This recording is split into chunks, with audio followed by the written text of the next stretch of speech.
ಒಣಸೆ ಗ್ರಾಮ ಪಂಚಾಯತಿಗೆ national award ಬರ್ಲಿಕ್ಕೆ ಸಮುದಾಯ ಉಪಶಮನ ಆರೈಕೆ ಕೇಂದ್ರ ಬಹಳಷ್ಟು ಪ್ರಮುಖ ಆಗಿದೆ. ಯಾಕಂದ್ರೆ ಆರೋಗ್ಯ ಕ್ಷೇತ್ರದಲ್ಲಿ ನಮ್ಮ ಸಾಧನೆ ಇವತ್ತು ನಾವು 305 ಪೇಷಂಟ್ ಅನ್ನ ಹ್ಯಾಂಡಲ್ ಮಾಡ್ತಾ ಇದ್ದೇವೆ. ಅದರಲ್ಲಿ 71 ಪೇಷಂಟ್ ಬೆಡ್ ರಿಡನ್ ಆಗಿದ್ದಾರೆ. ಸೊ ಇವರನ್ನ ನಾವು ನಮ್ದು 2 ವೆಹಿಕಲ್ ಇದೆ ನಮ್ದು, ಆ ಟೀಮ್ ಇಟ್ಕೊಂಡು ಪ್ರತಿ ಮನೆಗೆ ಹೋಗಿ ನಾವು ಅವರಿಗೆ ಟ್ರೀಟ್ ಮಾಡ್ತಕ್ಕಂಥದ್ದು. ಅದು ಯಾವುದೇ ಕಂಡೀಷನ್ ಅಲ್ಲಿ ಅವ್ರನ್ನ ಟ್ರೀಟ್ ಮಾಡ್ತೇವೆ. 4 ಜನ ವೈದ್ಯರು ಸಹ ನಮ್ಮ ಜೊತೆಯಲ್ಲಿದ್ದಾರೆ.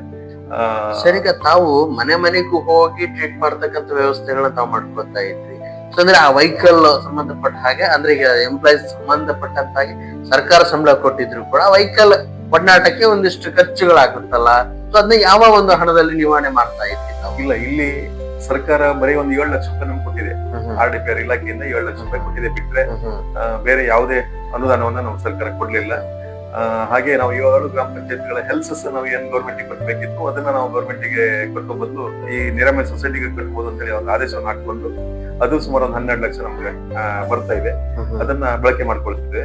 പക്ഷെ ಈ ಏನು ಸಿಬ್ಬಂದಿಗಳು ಹೇಳಿದೆ, ಇದು ಯಾರು ಸರ್ಕಾರ ಸಂಬಳ ಕೊಡುವಂತ ಸಿಬ್ಬಂದಿಗಳಲ್ಲ, ನಿರಾಮಯ ಸೊಸೈಟಿಯ ನೇಮಕ ಮಾಡ್ಕೊಂಡು ನಾವು ಕೆಲಸ ಮಾಡ್ತಿದ್ದೇವೆ. ನಮ್ಗೆ ವರ್ಷಕ್ಕೆ 53 ಲಕ್ಷ ರೂಪಾಯಿ ಹಣದ ಅವಶ್ಯಕತೆ ಇದೆ. ಈಗ ಈ ಹಣದ ಅವಶ್ಯಕತೆ ಇದೆ ಅಂತ ಹೇಳ್ತಾ ಇದ್ರೆ ಅದನ್ನ ಮತ್ತೆ ಹೇಗೆ ನಿವಾರಣೆ ಮಾಡ್ತೀವಿ? ಇದನ್ನ ದಾನಿಗಳ ಮೂಲಕ ಇರ್ಬೋದು ಅಥವಾ ಕಂಪನಿಯ CSR ಇರ್ಬೋದು, ದೇವಸ್ಥಾನಗಳಿರ್ಬೋದು, ಬೇರೆ ಬೇರೆ ಇದರ ಮೂಲಕ ಸಂಗ್ರಹ ಮಾಡಿ ಅದನ್ನ ಮ್ಯಾನೇಜ್ ಮಾಡ್ಕೊಂಡು ಹೋಗ್ತಾ ಇದ್ದೇವೆ. ಓಕೆ ಸರ್, ಈಗ ನೀವು ಮಾಡಿರ್ತಕ್ಕಂತ ಒಂದು ಏನ್ ಕಾರ್ಯಗಳಲ್ಲಿ ಇವತ್ತು ರಾಷ್ಟ್ರೀಯ ಪ್ರಶಸ್ತಿ ಪಡ್ಕೊಂಡಿದ್ರಿ, ಅತ್ಯುತ್ತಮ ಹೆಸರನ್ನ ಇವತ್ತು ನಿಮ್ಮ ಪಂಚಾಯತಿಗಿದೆ ಅನ್ನೋದಾದ್ರೆ ಯಾವ ರೀತಿ ಎಲ್ಲ ಕಾರಣವಾಯಿತು? ಈ ಪ್ರಶಸ್ತಿ ಸಿಕ್ಕಿದಕ್ಕೆ ತಮ್ಗೆ ಏನ್ ಅನಿಸ್ತು ಅಂತ ಅನ್ನೋದ್ರ ಬಗ್ಗೆ, ಆ ಸಂದರ್ಭದಲ್ಲಿ ಹೇಗಿತ್ತು ತಮ್ಮ ಸಂಭ್ರಮಾಚರಣೆ? ನಾವು ಬಹಳಷ್ಟು ವರ್ಷದಿಂದ ಯಾವುದೇ ಸ್ವಾರ್ಥ ಇಲ್ಲದೆ ಜನಪರವಾಗಿ ಆಲೋಚನೆ ಮಾಡ್ತಾ ಜನರ ಜೀವನ ಮಟ್ಟ ಸುಧಾರಣೆಗಾಗಿ ಕೆಲಸ ಮಾಡ್ತಾ ಬಂದವರು ಬಹಳಷ್ಟು ವರ್ಷಗಳಿಂದ ಮಾಡ್ತಿದ್ದೇವೆ.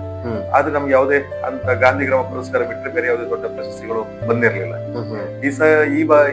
ಈ ವರ್ಷದಲ್ಲಿ ನಮ್ಮ ಜಿಲ್ಲಾ ಪಂಚಾಯತ್ ಮುಖ್ಯ ಕಾರ್ಯನಿರ್ವಹಣಾಧಿಕಾರಿ ಶ್ರೀ ಪ್ರತೀಕ್ ಬಾಯಲ್ ಅವರು ನಮ್ಗೆ ನಮ್ಮ ಅಧಿಕಾರಿಗಳಿಗೆ ಸರಿಯಾದ ಮಾರ್ಗದರ್ಶನವನ್ನ ಕೊಟ್ಟರು. ಒಂದು ಪ್ರಶಸ್ತಿ ತಗೊಳ್ಳಿಕ್ಕೆ ಹೇಗೆ ಅಪ್ಲೈ ಮಾಡ್ಬೇಕು, ಹೇಗೆ ಅದನ್ನು ಹಂತವಾಗಿ ಯಾವ ರೀತಿಯಲ್ಲಿ ನಾವು ಹೋಗ್ಬೇಕು ಅನ್ನುವ ಡೈರೆಕ್ಷನ್ ಅನ್ನ ಅವ್ರು ನಮ್ಗೆ ಕೊಟ್ಟರು.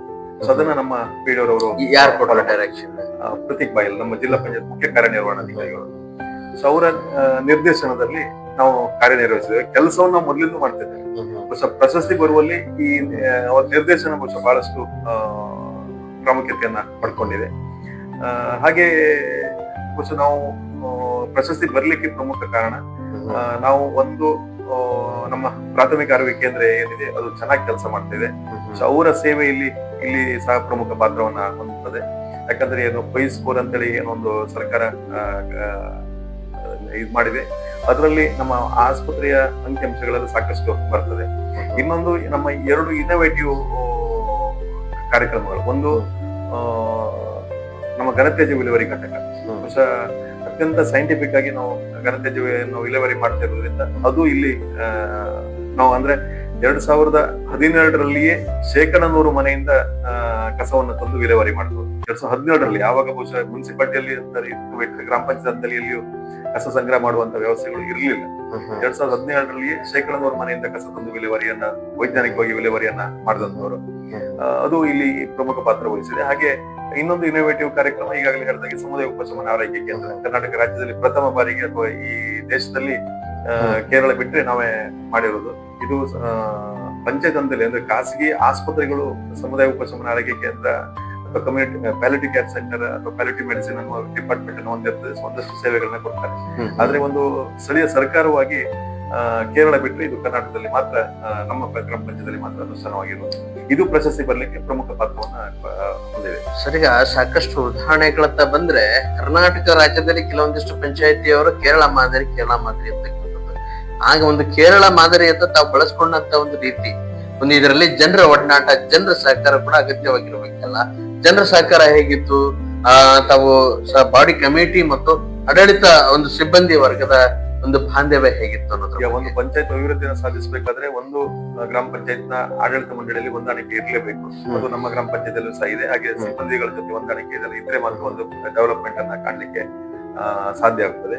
ಸೊ ನಮ್ಮ ಗ್ರಾಮ ಪಂಚಾಯತ್ನಲ್ಲಿ ಒಂದ್ ಹೆಜ್ಜೆ ನಾವು ಸಣ್ಣ ಪಂಚಾಯತ್, ನಮ್ದು 7 ಮೆಂಬರ್ ಇರ್ತಕ್ಕಂಥ ಒಂದು ಅತ್ಯಂತ ಕಡಿಮೆ ಆದಾಯ ಇರ್ತಕ್ಕಂಥ ಒಂದು ಚಿಕ್ಕ ಪಂಚಾಯತ್ ನಾವು ಹೋಬಳಿ ಕೇಂದ್ರದಲ್ಲಿ ಇದೆ. ಬಿಟ್ಟರೆ ಚಿಕ್ಕ ಪಂಚಾಯತ್. ಸೊ ನಾವೇನ್ ಮಾಡ್ತೇವೆ ಅಂತ ಹೇಳಿದ್ರೆ ನಾವು ಒಂದಷ್ಟು ಜನರ ಬಳಿಗೆ ಹೋಗ್ತೇವೆ. ಈ ಗ್ರಾಮ ಸಭೆಯ ಅಭಿಪ್ರಾಯ ಅದೆಲ್ಲ ಬೇರೆ ಇರ್ತದೆ. ಆದ್ರೆ ನಾವು ಒಂದು ಜನರ ತಂಡವನ್ನೇ ಮಾಡ್ಕೊಂಡಿದ್ದೇವೆ. ಅಂದ್ರೆ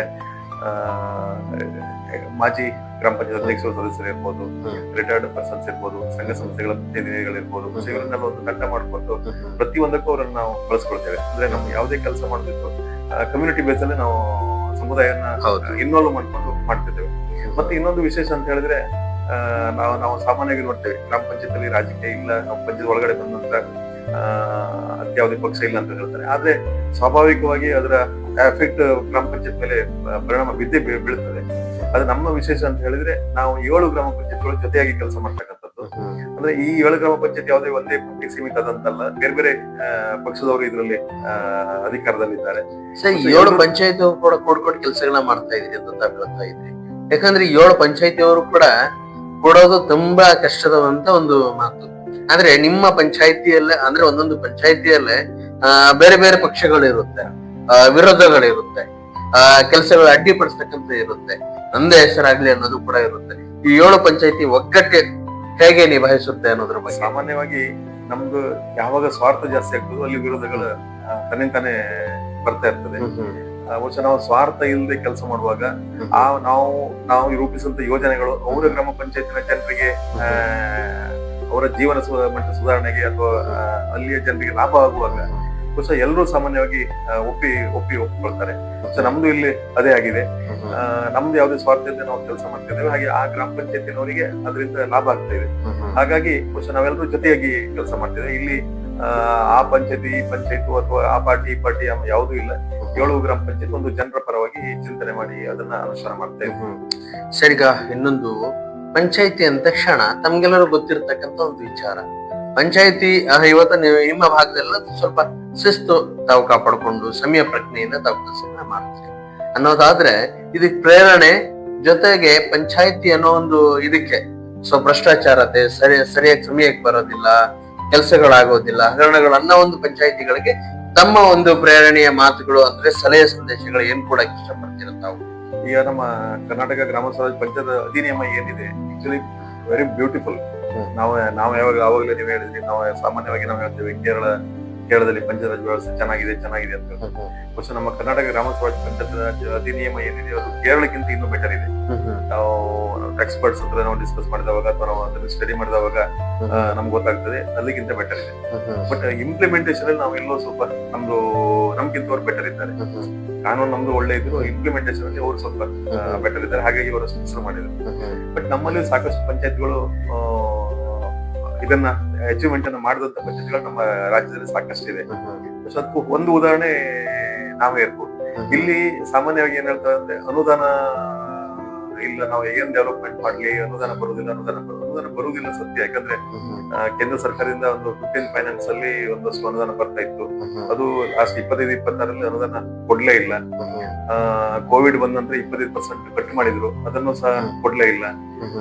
ರಾಜ್ಯ ಸರ್ಕಾರ ಕೊಡ್ತಕ್ಕಂತ ಶಾಸನಬದ್ಧ ಅನುದಾನ ಮತ್ತು ಗ್ರಾಮ ಪಂಚಾಯತಿ ನೇರ ಬರ್ತಾ ಇತ್ತು.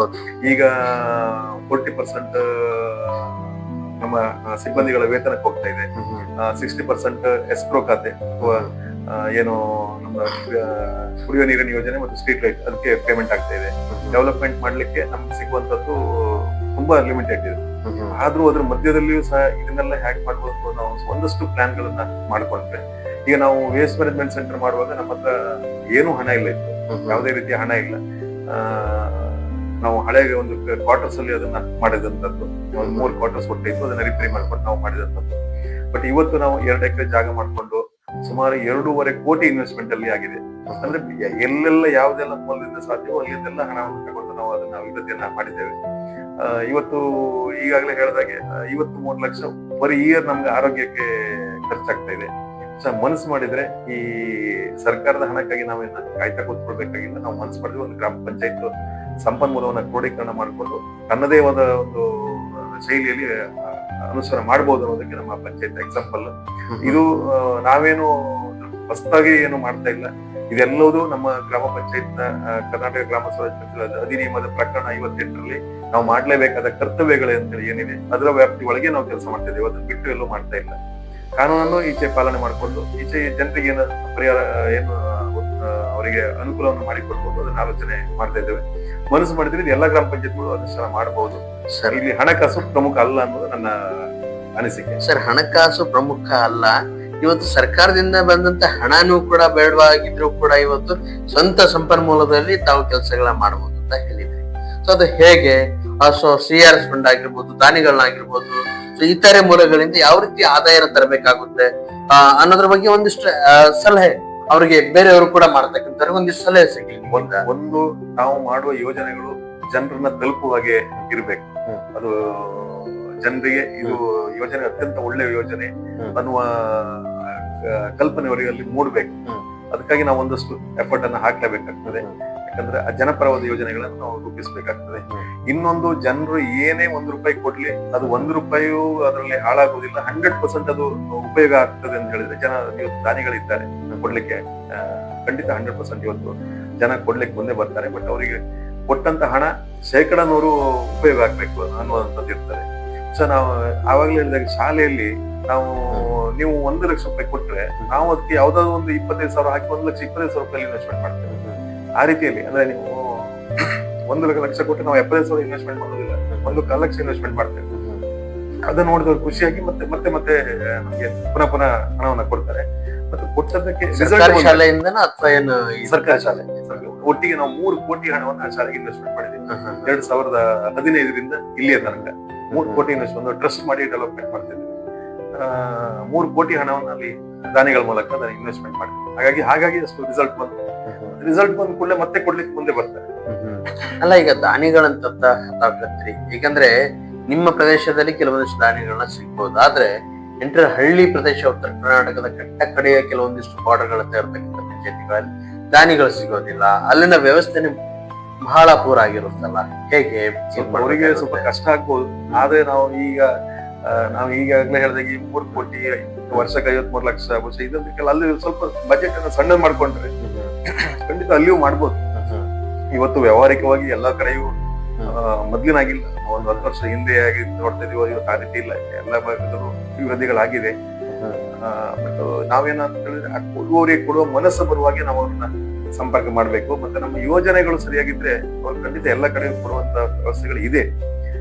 ಸರ್ಕಾರದಿಂದಲೂ ಸಾಕಷ್ಟು ಪ್ರಯತ್ನಗಳನ್ನ ಮಾಡ್ಬೇಕಾಗ್ತದೆ. ಇವತ್ತು CSR ಏನಿದೆ, ದೊಡ್ಡ ದೊಡ್ಡ ವ್ಯವಹಾರ ಮಾಡುವಂತ ಕಂಪನಿಗಳು ಎಲ್ಲರೂ CSR ಖರ್ಚು ಮಾಡ್ಲೇಬೇಕು ಅಂತ ಹೇಳಿ ಇದೆ. ನಾವು ಒಂದಷ್ಟು ಎಫರ್ಟ್ ಹಾಕಿದ್ರೆ CSR ಹಣವನ್ನು ಪಡ್ಕೊಳ್ಳಿಕ್ಕೆ ಅದು ಆ ಭಾಗ ಈ ಭಾಗ ಅಂತ ಹೇಳಿ ಇಲ್ಲ. ಆಲ್ ಓವರ್ ಸ್ಟೇಟಿನ ಯಾವುದೇ ಕಂಪನಿಗಳಿಂದ CSR ಅನ್ನ ಪಡ್ಕೊಳ್ಳಿಕ್ಕೆ ಖಂಡಿತ ಅವಕಾಶ ಇದೆ. ಅದೇ ರೀತಿಯಲ್ಲಿ ದೇವಸ್ಥಾನಗಳು ತಮ್ಮ ಕೇಳಿದಾಗೆ ಸಾಕಷ್ಟು ಈಗ ನಮ್ಮಲ್ಲಿ ಇಲ್ಲಿ ಕೊಲ್ಲೂರು ಮೂಕಾಂಬಿಕಾ ದೇವಸ್ಥಾನ ಇದೆ, ಧರ್ಮಸ್ಥಳ ಸುಬ್ರಹ್ಮಣ್ಯ ಅಂತ ಪ್ರಮುಖ ದೇವಸ್ಥಾನಗಳೆಲ್ಲ ಇದೆ. ಸೊ ಈ ದೇವಸ್ಥಾನಗಳಲ್ಲಿ ಸಾಕಷ್ಟು ಹಣಗಳಿರ್ತದೆ. ನಮ್ಮ ಯೋಜನೆಗಳು ಸರಿಯಾಗಿದ್ರೆ ಅವರಿಂದಲೂ ಸಹ ಸಹಾಯವನ್ನು ಪಡ್ಕೊಳ್ಳಿಕ್ಕೆ ಖಂಡಿತ ಅವಕಾಶಗಳಿದೆ. ಸೊ ಈ ದೇವಸ್ಥಾನಗಳು ನಮ್ಮ ಇಡೀ ಕರ್ನಾಟಕದಲ್ಲಿ ಎಲ್ಲಾ ಕಡೆ ಪ್ರಮುಖ ದೇವಸ್ಥಾನಗಳಿದೆ. ಅವರ ಹತ್ತಿರದ ದೇವಸ್ಥಾನದಿಂದ ಸ್ವಲ್ಪ ಸಹಾಯವನ್ನು ಪಡ್ಕೊಳ್ಳಿಕ್ಕೆ ಅದಂತೂ ಅವಕಾಶಗಳು ಇದೆ. ಸರ್, ಹಲವಾರು ವಿಚಾರಗಳನ್ನ ನಾವು ಚರ್ಚೆ ಮಾಡಿದ್ವಿ. ಆ ಒಂದು ಚರ್ಚೆಗಳಲ್ಲಿ ಪ್ರತಿಯೊಂದನ್ನು ಕೂಡ ಮಹತ್ವದ ಒಂದು ವಿಚಾರ ಮತ್ತೆ ಬೇರೆ ಪಂಚಾಯಿತಿಗಳಿಗೆ ಮಾರ್ಗದರ್ಶನ ಮತ್ತು ಸಲಹೆಗಳು ನೀಡತಕ್ಕಂಥ ಕೆಲಸವನ್ನು ಮಾಡಿದ್ವಿ. ಇನ್ನು ಹಲವಾರು ವಿಚಾರಗಳಲ್ಲಿ ನಾವು ಮಾತಾಡಬೇಕಾಗಿತ್ತು. ಮತ್ತೆ ಮುಂದಿನ ಸಂಚಿಕೆಯಲ್ಲಿ ಭೇಟಿಯಾಗೋಣ. ಅದಕ್ಕಿಂತ ಮುಂಚೆ ನೀವು ನಿಮ್ಮ ಮಾಡತಕ್ಕಂಥ ಕೆಲಸ ಕಾರ್ಯಗಳಿಂದ ಗ್ರಾಮೀಣ ಭಾಗದ ಅಭಿವೃದ್ಧಿಗೋಸ್ಕರ ಒಂದು ಚಿಕ್ಕ ಒಂದು ಜಾಗೃತಿ ಮಾತಂದ್ರೆ ಏನ್ ಹೇಳಕ್ ಇಷ್ಟಪಡ್ತೀರಾ ಗ್ರಾಮಸ್ಥರಿಗೆ? ಬಹುಶಃ ಈ ಗ್ರಾಮ ಪಂಚಾಯತ್ ವ್ಯವಸ್ಥೆ ಅನ್ನುವಂಥದ್ದು ಅತಿ ಪ್ರಮುಖ ಆದಂಥದ್ದು. ಯಾಕಂದ್ರೆ ಜನರ ಜೊತೆಯಲ್ಲಿ ನೇರ ಸಂಪರ್ಕ ಇಟ್ಕೊಂಡು ಕೆಲಸ ಮಾಡ್ತಾರೆ.